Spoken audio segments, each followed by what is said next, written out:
Hi ஒருவன். எல்லாத்துக்கும் மிகப்பெரிய டவுட் என்ன அப்படின்னா, எல்லாத்துக்கும் கன்ஃபியூஷன் ஆகிற விஷயம் என்னென்னா, கோர்ஸா காலேஜா.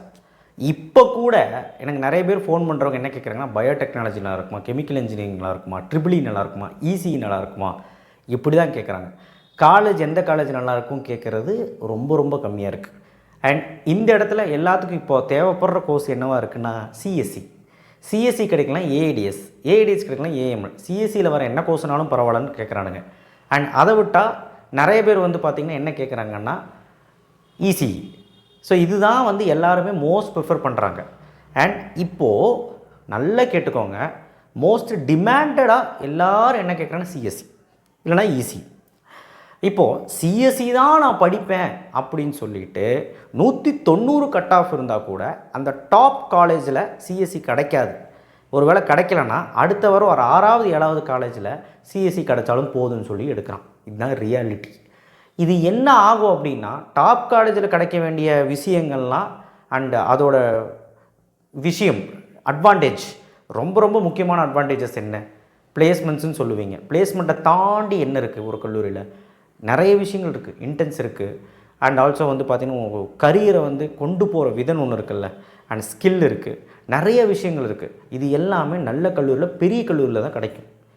அண்ட் ரொம்பவே டவுனில் இருக்க டயர் 2 டயர் 3 கல்லூரியில் கூட 180 எடுத்தால் கூட டயர் 1ல் கிடைக்காதுன்னு தெரியும் சிஎஸ்சி. இருந்தாலும் நான் டயர் 2ல் 180 எடுத்தாலும் நான் சிஎஸ்சி போய்க்கிறேன் அப்படின்னு சொல்லுவோம். இதுதானே உண்மை, இதுதான் ரியாலிட்டி. பட் உண்மை யதார்த்தம் என்ன அப்படின்னா, நல்ல கல்லூரியில் மட்டும்தான் எல்லாமே கிடைக்கும். புரியுதா? நீ 150 கட் ஆஃப் எடுத்தால் கூட மெக்கானிக்கல் எடுத்து படிக்கலாம். எதுனா டயர் 1ல் உனக்கு 150 கட் ஆஃப் எடுத்தால் டயர் 1ல் மெக்கானிக்கல் கிடைக்கும். இதுவே எஸ்சி எஸ்சி இருந்தால் கண்டிப்பாக கிடைக்கும். அண்ட் எம்பிசி பிசி ஓசி பிசிஎம்க்கு ஒரு வேளை டயர் 1ல் கிடைக்கலாம், அடுத்த டயரில் அடுத்து கீழே ஒரு 15வது 20வது 25வது பொசிஷனில் இருக்க காலேஜ் கிடைக்கும். இந்த காலேஜில் படித்தா சேஃபு. மெக்கானிக்கல் தான் வேலையே இல்லையே சார், நீ சொல்லு பார்க்கலாம். நான் இப்போது ஐடி கம்பெனிக்கு தான் வேலைக்கு போகிறது தானே சிஎஸ்சி படிக்கிறீங்க. ஆனால் இங்கே என்ன நடக்குதுன்னா, ஒரு ஸ்பெஷலைஸ்டு ஏரோநாட்டிக்கல் இல்லை ஏரோஸ்பேஸ் படிக்கிறோம், ஒரு ஆம்பிஷனோடு எடுப்பான் அந்த கோர்ஸை.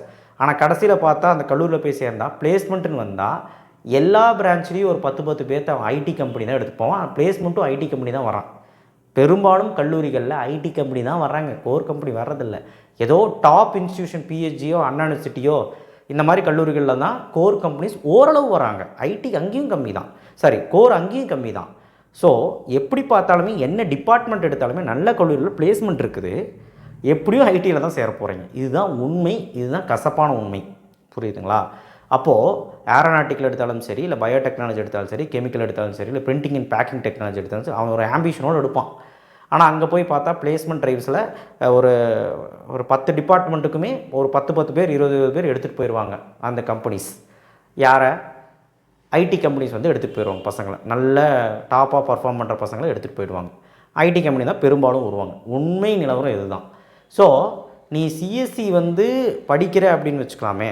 இப்போ சிஎஸ்சி படிக்கிறதுக்கு நீ நல்ல கல்லூரியில், டாப் கல்லூரியில் மெக்கானிக்கலோ சிவிலோ ட்ரிபிளியோ இந்த மாதிரி கோர்சஸ், மெக்கட்ரானிக்ஸோ ஒரு செகண்டரி பிரான்ச்சஸ் எடுத்து படிக்கிறது தப்பு கிடையாது சார். நீங்கள் சொல்லிட்டு போயிடுவீங்க, 4 வருஷம் கழிஞ்சு 4 வருஷம் நான் படிக்கும்போது எனக்கு பிடிக்காமல் படித்து 4 வருஷம் கழிஞ்சு என் கரியர் ஸ்பாயில் ஆச்சுன்னா என்ன சார் பண்ணுறதுனா, எப்படி ஸ்பாயில் ஆகும்? இப்போ நீ படித்ததுக்கு தான் வேலைக்கு போவேன்னு யாருனாலையும் சொல்ல முடியாது. இங்கே பாதி பேர் படித்ததுக்கு வேலைக்கு போகவே இல்லை. படித்த மேஜர் என்னவோ அவன் போகிற வேலைக்கு என்னமோ. முக்கால்வாசி பேர் ஐடியில் இன்றைக்கி இருக்கிறது எல்லாமே பார்த்திங்கன்னா செகண்டரி பிரான்ச்காரங்க தான், சிஎஸ்சியை விட. அதுதான் உண்மை. ஸோ அதனால் தயவு செய்து பார்த்திங்கன்னா ஐடிக்கு போகணுன்னு முடிவு பண்ணிட்டீங்கன்னா சிஎஸ்சி தான் எடுக்கணும்னு முடிவு பண்ணாதீங்க. நீங்கள் வேறு எது வேணாலும் எடுத்துக்கலாம், நல்ல கல்லூரியில் எடுக்கணும். ஆனால் ஒரு கோர் பிரான்ச்சஸில் தான் நான் போவேன் அப்படிங்கும்போது ஒரு ட்ரிபிளியோ ஒரு இசியோ ஒரு மெக்கானிக்கலோ மெக்கட்ரானிக்ஸோ இல்லை ஃபுட் டெக்னாலஜியோ அந்த மாதிரி துறையில் போகணுன்னு நினைக்கிறீங்கன்னா அந்த துறையை எடுங்க, தப்பு கிடையாது. ஒரு வேளை கிடைக்கலன்னா அதர் ஆப்ஷன்ஸை வைங்க. அண்ட் கிடைக்குதுன்னா போங்க, இல்லைனா வெளியில் ட்ரை பண்ணுங்கள். பட் நான் இப்போவும் சொல்கிறேன், கோர்ஸு முக்கியம் கிடையாது, காலேஜ் தான் முக்கியம். உங்களுக்கு எல்லா வாய்ப்புகளும் அமைச்சு தர்றது காலேஜ் தான். டப்பா காலேஜில் போய் நீங்கள் சிஎஸ்சி தான் படிக்கணும்னு படிச்சிங்கன்னா உங்களுக்கு ஒன்றுமே கிடைக்காது. வெளியே வந்ததுக்கப்புறம் லோன்னு அலையணும். புரிஞ்சுக்கோங்க. இப்போது உதாரணத்துக்கு என்ன சொல்லணும்னா, உங்கள் கல்லூரியிலே பிளேஸ்மெண்ட் வரும்போது உனக்கு காம்படிஷன் கம்மி. ஆனால் இது நீ வெளியே பிளேஸ்மெண்ட்டுக்கு வாக்கின் இன்டர்வியூ போனீங்கன்னா நீ வந்து ஒரு 2000 பேர் 3000 பேர் மத்தியில் நீ போட்டி போடணும். கண்டிப்பாக உனக்கு வந்து ரொம்ப ரொம்ப போட்டியாக இருக்கும். ஸோ அதனால தான் சொல்கிறேன், தயவு செய்து தப்பான முடிவு இதில் எடுத்துடாதீங்க.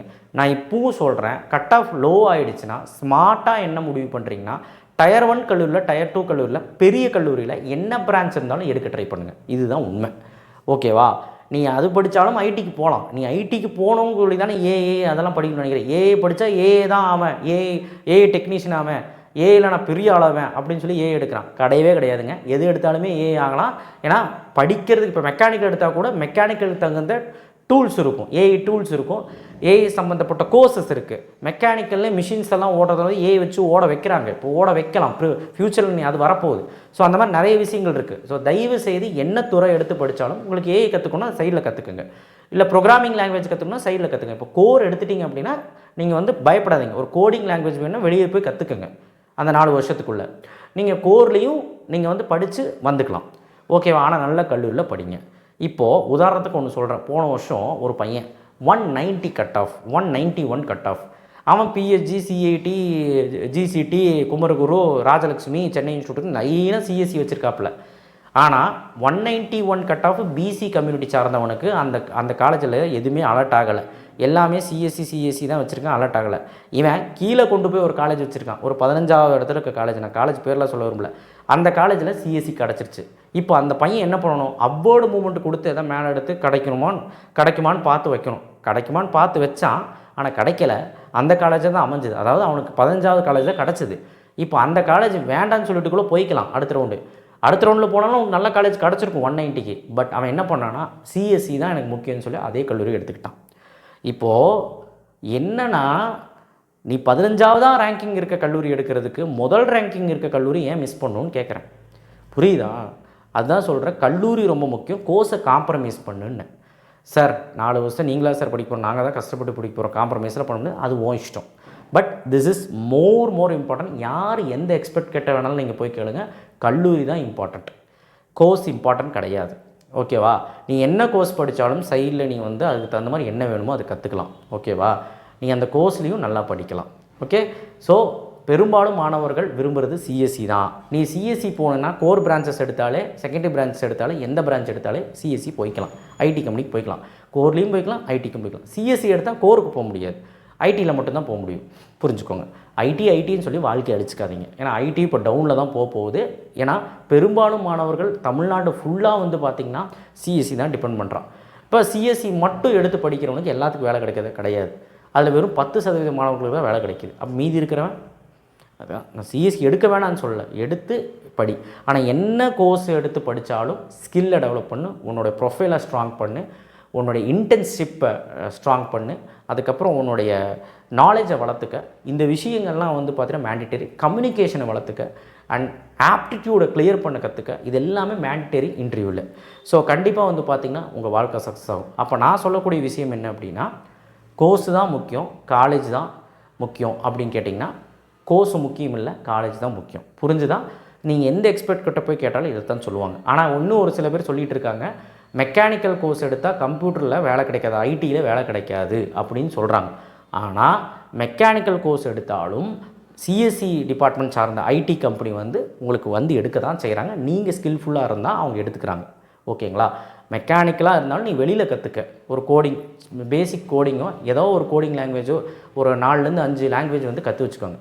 இதை கற்றுக்கிறது மூலிமா நமக்கு இன்டர்வியூ போகிறதுக்கு நல்ல வசதியாக இருக்கும். அண்ட் ப்ளஸ் உனக்கு வந்து ஆப்பர்ச்சுனிட்டிஸ் இருக்குது, இல்லாமல்லாம் இல்லை. நிறைய பேர் பொய் சொல்லிக்கிட்டு இருக்காங்க. அண்ட் டயர் 3 டயர் 4 கல்லூரி வரும்போது சத்தியமாக சொல்கிறேன், மெக்கானிக்கல் ஏன் எடுக்க மாட்டாங்கன்னா, மெக்கானிக்கல் சிவில் ஏன் எடுக்க மாட்டேன்னா, அவனுக்கு வேணுங்கிற ஆள் நல்ல காலேஜ்லேயே எடுத்துட்டான். அதுக்கப்புறம் வர காலேஜில் சிஎஸ்சிலே ஒரு 5-6 பேர் நல்லா படிக்கிறவன் இருப்பான், நல்ல ஸ்கில்ஃபுல்லாக இருப்பான், அவனை எடுத்துகிட்டு போயிடுவான். மெக்கானிக்கலுக்கு ஆப்பர்ச்சுனிட்டி கம்மியான்னு கேட்டிங்கன்னா கிடையாது. மெக்கானிக்கலில் அவனுக்கு ஏற்ற ஆள் இருந்திருக்காது, இருந்தால் எடுத்துக்குவான். ஏன்னா பெரும்பாலும் இப்போ மெக்கானிக்கல் எடுக்கிறவன் சிவில் எடுக்கிறவனா லோ கட் ஆஃப் தான் எடுக்கிறான். ஏன்னா சீட் இல்லாமல் அதை எடுக்கிறான். காரணம் அதுதான். இப்போ லோ கட் ஆஃப் மாணவன் என்னவாக இருப்பான், ஸ்கில்ஃபுல்லாக இல்லைன்னு சொல்ல வரல. லோ கட் ஆஃப் மாணவன் கண்டிப்பாக வந்து பார்த்திங்கன்னா ஹை கட் ஆஃப் மாணவனோட ஒரு ஸ்ட்ராங்காக இருக்க மாட்டான். அந்த பேஸ்மெண்ட்லேயே வாய்ப்பு கொடுக்கறதில்ல காலேஜ். புரிஞ்சுதுங்களா? ஸோ அதனால் தயவு செய்து வந்து பார்த்திங்கன்னா தப்பான விஷயத்தை மைண்டில் ஏற்றிக்கிட்டு உங்கள் வாழ்க்கையை அழிச்சிக்காதீங்க. நல்ல கோர்ஸ் எடுக்கணும் இல்லைன்னு நான் சொல்லலை, ஆனால் நல்ல கல்லூரியில் எடுங்க, எந்த கோர்ஸாக இருந்தாலும். அவ்வளோதான். பிரிண்டிங் அண்ட் பேக்கிங் டெக்னாலஜி அண்ணா யூனிவர்சிட்டியில் எடுக்கிறோன்னா 185 கிடைக்கும். இது தாராளமாக எடுக்கலாம். நல்ல ஸ்கோப் இருக்கும். 30 சீட்டு தான். அப்போ கண்டிப்பாக வேலை கிடைக்கும். ஆனால் சிஎஸ்சி மாதிரி கோர்சஸ் வேர்ல்டு வைடில் இருக்குது, தமிழ்நாடு ஃபுல்லாக இருக்குது, போட்டி ஜாஸ்தி. இதுவே மெக்கானிக்கலுக்கெல்லாம் இப்போ வேலைக்கே ஆள் இல்லை. ஸோ சிவிலுக்கு மெக்கானிக்கல்லாம் வேலை வாய்ப்பு அதிகமாக இருக்குது, ஆப்பர்ச்சுனிட்டிஸ் அதிகமாக இருக்குது. ஏன்னா ஆளுங்க கம்மியாக இருக்காங்க. கண்டிப்பாக ஆப்பர்ச்சுனிட்டிஸ் இருக்குது. கண்டிப்பாக தாராளமாக அந்த கோர்ஸ் எடுத்து படிக்கலாம். ஆனால் நல்ல கல்லூரியில் எடுத்து படிச்சிங்கன்னா ஆப்பர்ச்சுனிட்டிஸ் உங்களை தேடி வரும். அதுதான் புரிஞ்சுக்கோங்க. ஸோ அதனால் போட்டி ஜாஸ்தியாக இருக்குங்கிறது புரிஞ்சுக்கோங்க. ரெண்டாவது வந்து பார்த்திங்கன்னா நல்ல கல்லூரியில் எடுக்கணுங்கிறது அந்த விஷயத்தை மறந்துடாதீங்க. என்ன கட் ஆஃபாக இருந்தாலும் தைரியமாக இருங்க. நல்ல கல்லூரியில் செகண்டரி பிரான்ச்சஸ் உங்களுக்காக காத்துட்ருக்கு. இப்போவும் இந்த வீடியோ பார்த்துட்டு நிறைய பேர் வந்து எடுக்க மாட்டானுங்க. கோர்ஸுக்கு முக்கியத்துவம் கொடுத்து வீணாக போயிடுவாங்க. காலேஜுக்கு முக்கியத்துவம் கொடுக்க மாட்டாங்க. ஆனால் நீங்கள் ஸ்மார்ட்டாக யாரெல்லாம் புரிஞ்சுக்கிட்டீங்களோ நீங்கள் ஸ்மார்ட்டாக நல்ல கல்லூரியில் எடுக்கிற வழியை பாருங்கள், எந்த கோர்ஸாக இருந்தாலும். நன்றி, வணக்கம். உங்கள் லைஃபு நல்லாயிருக்கும், நல்லபடியாக இருக்கும். அண்ட் கன்ஃபார்மாக இந்த வீடியோ ஒரு கிளியரன்ஸ் கொடுத்துக்கணும்னு நினைக்கிறேன். எல்லாத்துக்குமே ஷேர் பண்ணுங்கள். நன்றி, தேங்க்யூ.